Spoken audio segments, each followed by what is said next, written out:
अपनी सहेली सुनीता के यहाँ से लौटते ही पवित्रा अपने 2 कमरों के फ्लैट के हर कोने को गहराई से देखने लगी और फिर मन ही मन बुदबुदाई कि देखने में तो सुनीता का फ्लैट भी इतना ही बड़ा है, पर कितना खूबसूरत और करीने का लगता है उसका घर है। छोटी सी डाइनिंग टेबल, बेडरूम में सजा हुआ मायके का डबल बेड, खिड़कियों पर झूलते भारी पर्दे कितने अच्छे लगते हैं। उसे भी अपने घर में कुछ तब्दीली तो करनी ही होगी। फर्नीचर के नाम पर घर में पड़ी मामूली सी कुर्सियां और खाना खाने के लिए बरामदे में रखी तिपाई को देखते हुए उसने फैसला कर ही डाला कि चाहे उसका पति सागर कुछ भी कहे, पर घर की ज़रूरी चीज़ वो खुद खरीदेगी। लेकिन कैसे? यहीं पर उसके सारे मंसूबे टूट जाते थे। तनख्वाह कट पीट कर 30,000 रुपये आते, उसमें से 12,000 रुपये फ्लैट का किराया, दूध, राशन, सब कुछ इतना नपा तुला कि 2-3 हज़ार रुपये बचाना भी मुश्किल होता। क्या जोड़े क्या छोड़े, ये सब सोचते हुए पवित्रा का सिर भारी हो गया। कॉलेज में थी तब कितना सोचती थी कि जब अपना एक घर होगा तब वो उसके हर कोने को निखारेगी, पर अभी कीमत सुनकर चुप रह जाती। एक दिन उसने सजावट के लिए 2 मूर्तियां लेनी चाही, पर कीमत सुनते ही वो हैरान रह गई। 3,000 रुपये। तभी उसका पति सागर धीमे से मुस्कुराया और बोला, चलो आगे बढ़ते हैं, ये तो महानगर है, यहाँ पानी के गिलास पर भी पैसे खर्च करने पड़ते हैं, समझी। ये सुनकर वो खुद भी शर्मा गई। उसे खुद पर हंसी आई। उसे याद है शादी से पहले ये सुनकर कितनी खुश हुई थी कि उसके पति एक बड़ी फर्म में काम करते हैं, तनख्वाह 30,000 रुपये है, बढ़िया फ्लैट है, महानगर की वैभवशाली जिंदगी के सपने आंखों में झिलमिला गए थे। तू बड़ी भाग्यवान है पवित्रा, सहेलियों ने छेड़ा तो वो भी मीठे सपनों की कल्पना में डूबती चली गई थी। शादी में जो कुछ भी भारी सामान मिला था उसे उसके पति ने जिद करके अपने घर पर ही रखवा दिया था। उसने बड़े शालीन भाव से कहा था, इतना सब हम अपने साथ कहाँ ढोते फिरेंगे, यहीं रहने दो, दीदी की शादी में काम आ जाएगा, माँ कहाँ खरीदेगी, हमारी ओर से यही मदद सही। पवित्रा को भी तब यही ठीक लगा था। सोचा वहाँ उसे कमी ही क्या है, सब नए सिरे से खरीद लेगी। पर पति के घर आने के बाद उसके कोमल सपने यथार्थ के कठोर धरातल की बीजी दिनचर्या थी। सुबह 8 बजे निकलता तो शाम को 7 बजे ही घर आता। 2 कमरों में इधर उधर चहलकदमी करते हुए पवित्रा को पूरा दिन अकेले बिताना पड़ता था। उस पूरे दिन में वो बहुत सी नई नई कल्पनाओं में डूबी रहती। इच्छाएं उमड़ पड़ती। इस मामूली चारपाई के बदले यहाँ मॉडर्न डिजाइन डबल बेड होता तो कितना अच्छा लगता। ड्राइंग रूम में एक छोटा सा दीवान हो जिस पर मखमली कुशन हो। रसोई घर के लिए नया गैस चूल्हा बहुत ज़रूरी है। पुराना गैस चूल्हा कितना बेकार हो गया है। फिर वो बजट भी जोड़ने लगती कि कम से कम 50,000 तो चाहिए ही इन सब के लिए। कहाँ से आएंगे अपनी इन इच्छाओं की पूर्ति के लिए। उसने मन ही मन बहुत कुछ सोचा। फिर एक दिन अपने पति सागर से बोली, सुनो, दिन भर घर पर बैठे बैठे मैं बोर हो जाती हूँ, कहीं नौकरी कर लूँ तो कैसा रहेगा। 2-4 महीने में ही हम अपना फ्लैट सारी सुख सुविधाओं से भर लेंगे। पर सागर उसी तरह से शांत भाव से अखबार पर नज़र गड़ाए बैठा रहा, बोला कुछ भी नहीं। तो पवित्रा का स्वर थोड़ा तीखा हो गया और वो बोली, तुमने सुना नहीं क्या? मैं क्या दीवार से बोल रही हूँ? सब सुन लिया मैंने। पर क्या नौकरी मिलनी इतनी आसान है? और अगर 10-15 हज़ार की नौकरी मिल भी गई तो 2-3 हज़ार रुपये तो आने जाने में ही खर्च हो जाएंगे। फिर जब थक हार कर शाम को घर लौटोगी तो ये ताजे फूलों सा चेहरा 4 दिन में ही मुरझा जाएगा। सागर ने अखबार हटाकर एक भाषण झाड़ दिया, जिसे सुनकर पवित्रा का चेहरा बुझ गया। वो चुपचाप सब्जी काटती रही तो सागर ने उसे मनाने के ख्याल से फिर से कहा, फिर ऐसी ज़रूरत भी क्या है तुम्हें नौकरी करने की? छोटी सी हमारी गृहस्थी है, उसके लिए जी तोड़ मेहनत करने को मैं तो हूँ ही। फिर कम से कम तुम तो सुख चैन से रहो। अभी इतना तो सुकून है मुझे कि 8-10 घंटे की मशक्क़त के बाद जब मैं घर लौटता हूँ तो तुम सजी संवरी मेरा इंतज़ार करती मिलती हो।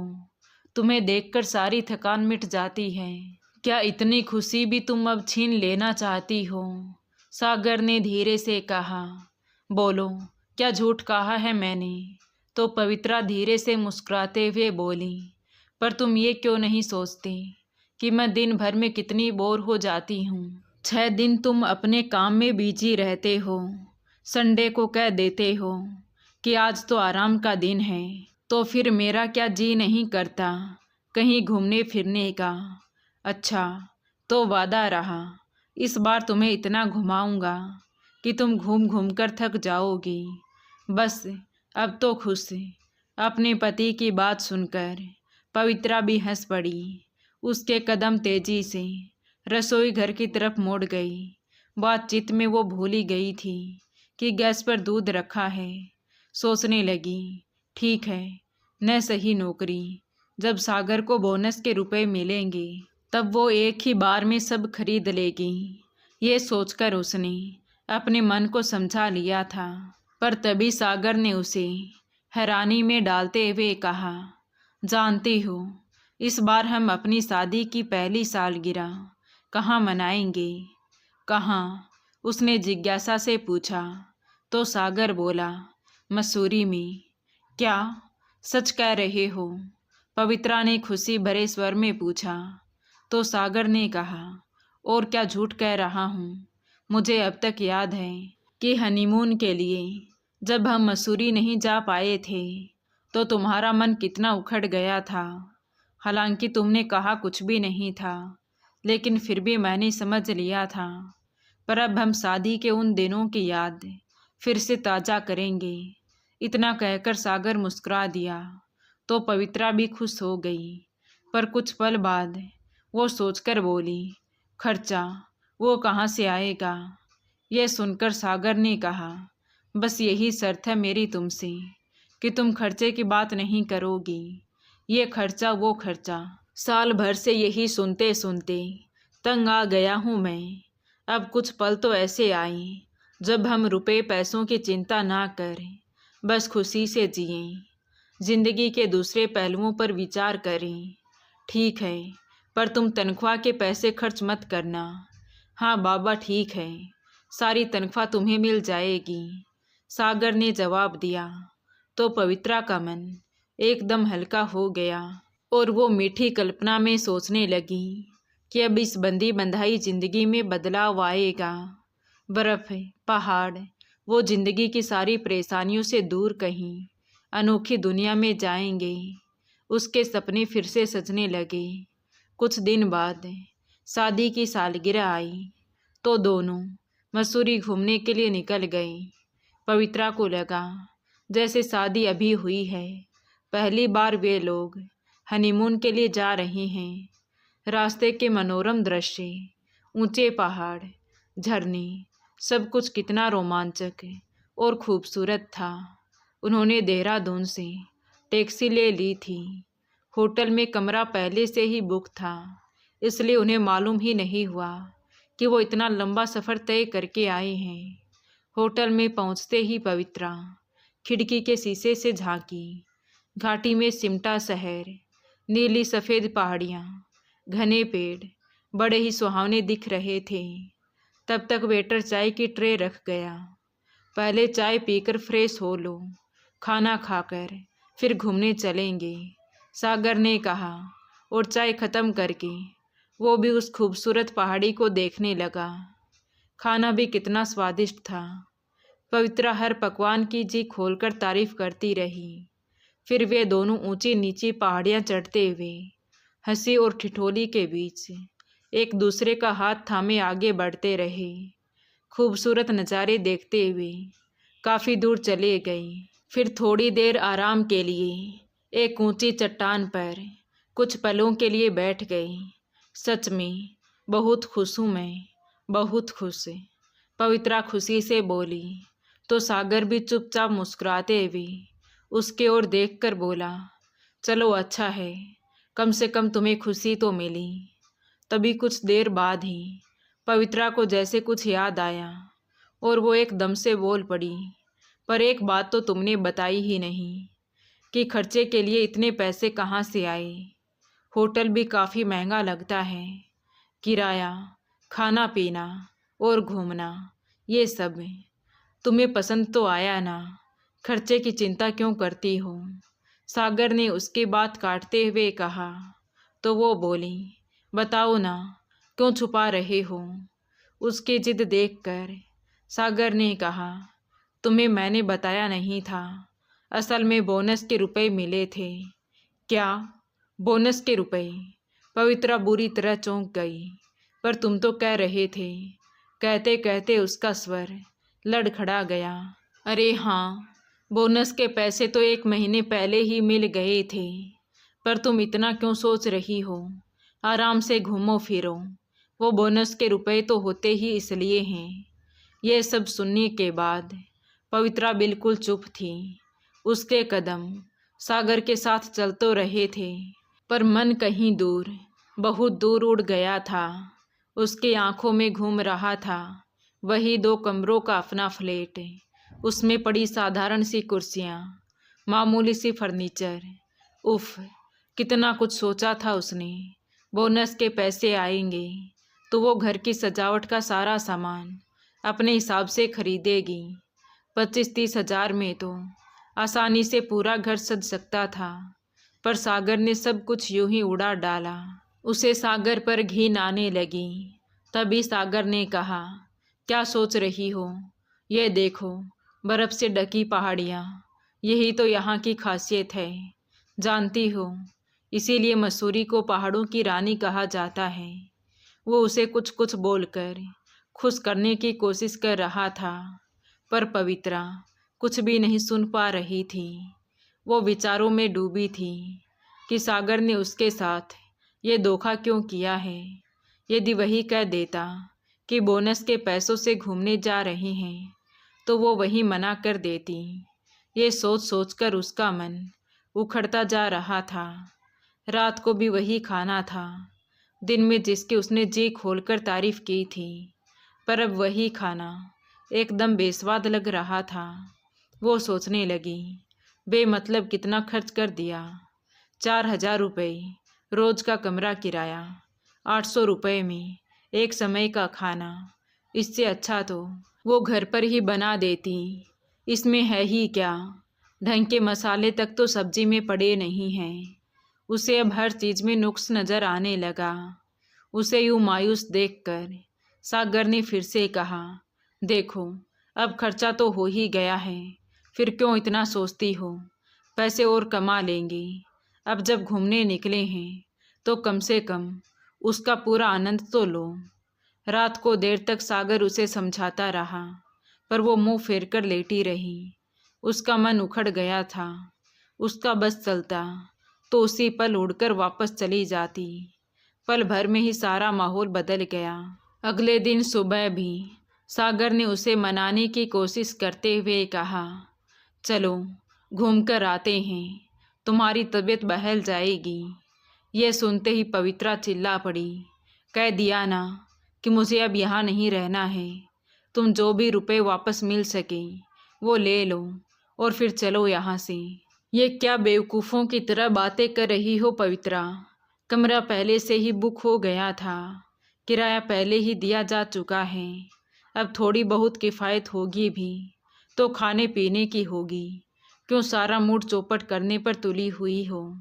सागर के सब्र का बांध भी टूटने लगा था, पर पवित्रा चाहकर भी सहज नहीं हो पा रही थी। वो पहाड़ियाँ बर्फ, झरने, जिन्हें देखते ही वो उमंगों से भर उठी थी, अब सब बेकार लग रहे थे। क्यों हो गया था ऐसा? शायद उसके सोचने समझने की दृष्टि ही बदल गई थी। ठीक है, तुम यही चाहती हो तो रात की बस से लौट चलेंगे, लेकिन अब आइंदा कभी तुम्हें ये कहने की ज़रूरत नहीं है कि घूमने चलो। सारा मूड बिगाड़ कर रख दिया है। दिन भर में सागर भी चिड़चिड़ा गया, पर पवित्रा उसी तरह अनमने ढंग से सामान समेटती रही। अरे, इतनी जल्दी आप लोग वापस भी चल दिए? पास के कमरे के दंपति हैरान होकर बोले, पर बिना कोई जवाब दिए अपना हैंडबैग कंधे पर लटकाए पवित्रा आगे बढ़ती चली गई। तभी हाथ में बैग थामे सागर भी उसके पीछे पीछे चल दिया।